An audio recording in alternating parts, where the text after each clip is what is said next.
Movie के start में हमें आर्मी बेस में एक मुर्दा घर दिखाया जाता है। वहाँ पे एक साइंटिस्ट होता है जो अपने असिस्टेंट को एक केमिकल की पूरी 200 बॉटल्स को रिवर में डालकर खाली करने के लिए कहता है, जिसपे वो असिस्टेंट कहता है अगर ये खतरनाक केमिकल हमें रिवर में डाल दिया तो समंदरी जानवरों के लिए नुकसानदायक साबित हो सकता है, क्योंकि ये खतरनाक केमिकल था और उन्हें कुछ भी हो सकता था। लेकिन वो साइंटिस्ट अपने असिस्टेंट की कोई भी बात नहीं मानता और केमिकल की 200 बॉटल्स खाली करने का ऑर्डर देता है और ये असिस्टेंट केमिकल की 200 बॉटल को रिवर में फेंक देता है। इसके बाद हमें 2 साल बाद का टाइम दिखाया जाता है, जिसमें 2 फिशरमैन दिखाए जाते हैं जो नदी में मछलियां पकड़ रहे होते हैं।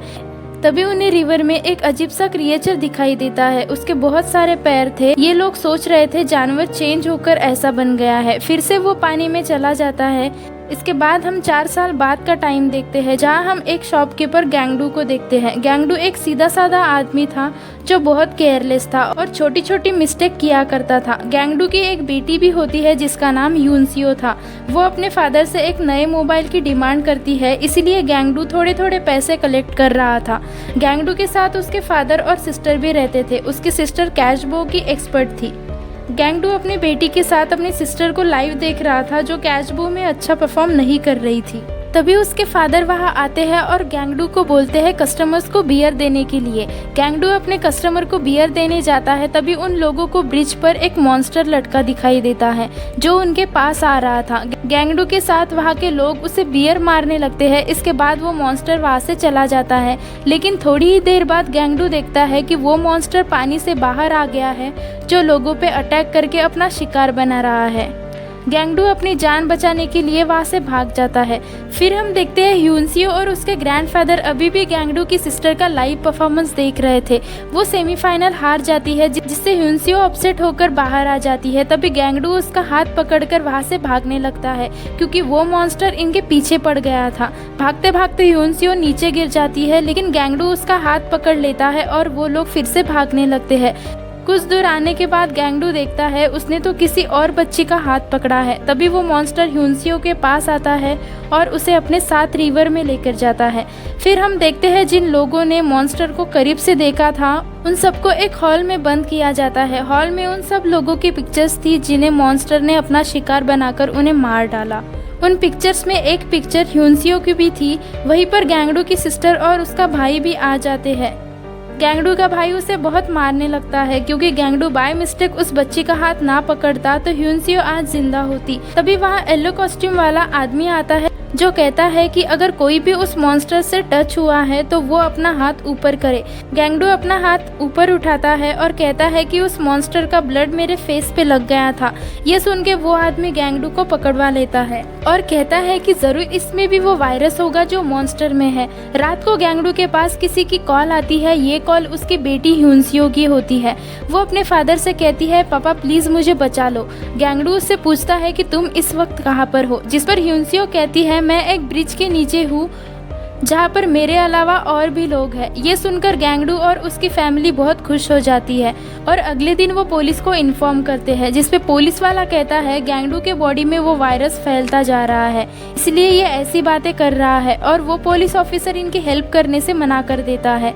लेकिन गैंगडू के फादर का एक फ्रेंड पुलिस ऑफिसर होता है, जिसकी मदद से वो लोग यहाँ से भागने में कामयाब हो जाते हैं। फिर ये लोग चेकिंग एरिया से गुजरते हुए आगे बढ़ जाते हैं, लेकिन चेकिंग एरिया में एक ऑफिसर उन्हें आगे बढ़ने नहीं देता, क्योंकि ब्लॉक एरिया में जाने के लिए आईडी कार्ड्स की जरूरत थी और उस वक्त इन लोगों के पास आईडी कार्ड्स नहीं थे। लेकिन फिर गैंगडू के फादर उससे वो पैसे ले लेते हैं जो उन्होंने ह्यूनसियो का मोबाइल लेने के लिए कलेक्ट किए थे। वो पैसे उस ऑफिसर को दे देते हैं और कहते हैं कि इस बार हम आईडी कार्ड्स भूल आए हैं तो आप इससे काम चला लीजिए। फिर हम देखते हैं वो मॉन्स्टर येलो कॉस्ट्यूम वाले आदमियों को अपना शिकार बना के उन्हें भी उसी ब्रिज के नाले में लाके रखता है। जब वो मॉन्स्टर ह्यूनसियो को यहाँ पर लाया था तब ह्यूनसियो वहाँ बने एक पाइप में छुप जाती है और ह्यूनसियो ने उन्हीं लोगों में से एक का मोबाइल लेके अपने फादर गैंगडू को इन्फॉर्म किया था कि वो जिंदा है। इसके बाद हम शाम में उसी ब्रिज के नीचे 2 भाई को देखते हैं। उसमें छोटे भाई का नाम सीजू था। ये दोनों भाई खाने का सामान चुराने के लिए गैंगडू के शॉप पर आए थे, क्योंकि ये लोग बहुत गरीब होते हैं। लेकिन वो खाना चुराकर वहाँ से भाग ही रहे थे, तब वो मॉन्स्टर उन पर अटैक करता है और मॉन्स्टर उनमें से बड़े भाई को मार देता है और सीजू को अपने साथ लेकर जाता है। फिर हम देखते हैं गैंगडू और उसकी फैमिली के लोग अपने शॉप पर आते हैं और खाना खाकर सो जाते हैं। लेकिन अगली सुबह जब गैंगडू की आँख खुलती है तो वो देखता है कि वो मॉन्स्टर तो उनकी शॉप के बाहर ही खड़ा हुआ है।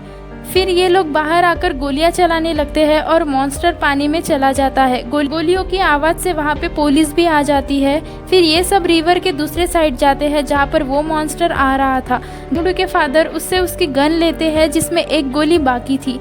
वो अपने तीनों बच्चों को वहाँ से भागने के लिए कहते हैं। तभी गैंगडू के फादर के पास वो मॉन्स्टर आता है और उस पर वो अपना निशाना बनाते हैं और ट्रिगर दबाते हैं। लेकिन तभी वो देखते हैं कि गन में तो एक भी गोली नहीं थी। मॉन्स्टर उन्हें मार के रिवर में चला जाता है। गैंगडू बहुत दुखी हो जाता है और रोने लगता है। वो अपने फादर को अकेला नहीं छोड़ सकता था, इसलिए वो अपने आप को पुलिस के हवाले कर देता है। गैंगडू का भाई अपने फ्रेंड को कहता है कि ह्यूनसियो की कॉल को ट्रेस करो। वो कॉल ट्रैकर गैंगडू के भाई की हेल्प करता है। उस कॉल ट्रैकर ने गैंगडू के भाई के साथ चालाकी की है। असल में गैंगडू की पूरी फैमिली को पकड़ने पर एक इनाम रखा था, क्योंकि वो लोग उस मॉन्स्टर के टच में थे। इसलिए गैंगडू के भाई को पकड़ने के लिए उस कॉल ट्रैकर ने चाल चली थी।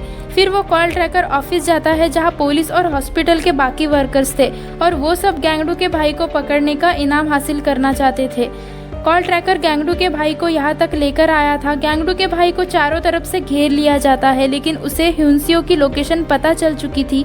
इसीलिए गैंगडू का भाई इलेक्ट्रिसिटी खराब करके वहाँ से भाग जाता है और वो लोकेशन अपने सिस्टर को भी सेंड कर देता है। फिर हम देखते हैं डॉक्टर गैंगडू को पकड़ के उस पर तरह तरह के एक्सपेरिमेंट्स कर रहे थे, लेकिन यहाँ पर किसी तरह उन डॉक्टर के ट्रैप से बचकर भागने में कामयाब हो जाता है। गैंगडू की सिस्टर अब वो उस ब्रिज के नीचे आ जाती है अपना क्रॉसबो लेकर, और ये वही जगह थी जहाँ पर ह्यूनसियो थी।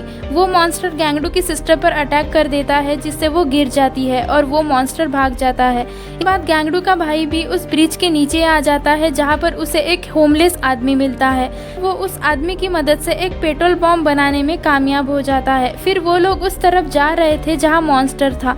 अब गैंगडू को भी ह्यूनसियो की लोकेशन पता चल चुकी थी और वो उस नाले को ढूंढ लेता है जहाँ ह्यूनसियो थी, लेकिन उस वक्त ह्यूनसियो और वो छोटा बच्चा उस मॉन्स्टर के मुंह में थे।